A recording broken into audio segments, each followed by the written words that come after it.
And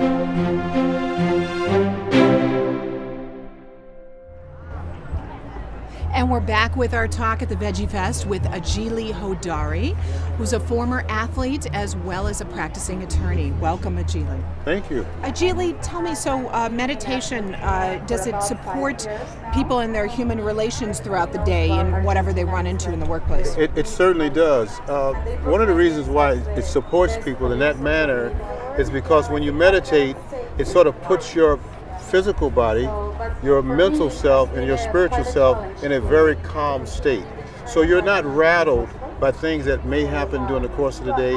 In fact, you're more open to challenges that may come because you have an ability to solve those problems in a very creative and focused manner. So also here, even though we support the advocation of meditation, there is no dogma or catma to it. No, correct? Absolutely not. That's one of the reasons that things that attracted me to this type of meditation. I'm a lawyer, so I can't do strange things.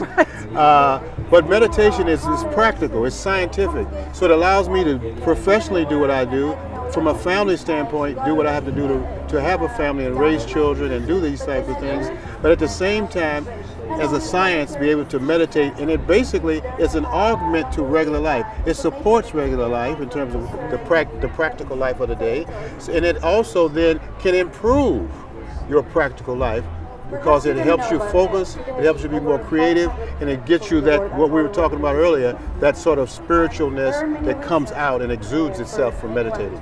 Well, and a little known fact, in a past life I was involved with change management work. So in effect, what you're doing in the workplace is sort of a form of change management work. Right. And facilitating positive impact. And employers know about this because there's been books, magazine articles, and that kind of thing published that talk about the benefits of meditation in the workplace. There is a number of Fortune 500 companies that have set aside rooms for people to meditate because they know what it does in terms of helping the productivity.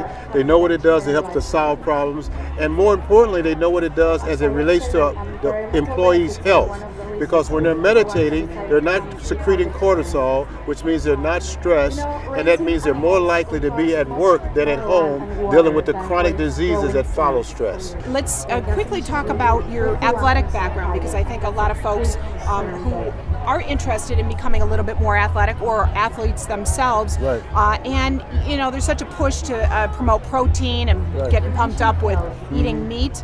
How can the path of vegetarianism and meditation support you as an athlete? From a diet standpoint, a vegetarian diet has been proven to be probably the best diet to have, along with a vegan diet. But for sure, a diet that is not meat-based, from a healthy standpoint, from an ability to perform standpoint. There are a lot of great professional athletes. I could name a few: Kobe Bryant, LeBron James, tennis players, football players, who are vegetarians, and Carl Lewis, who was an Olympic champion, was a vegetarian. A lot of athletes who are vegetarians. So a lot of people think you have to have a lot of protein and a lot of meat to be a great athlete. That's not true, and it's been proven not to be true.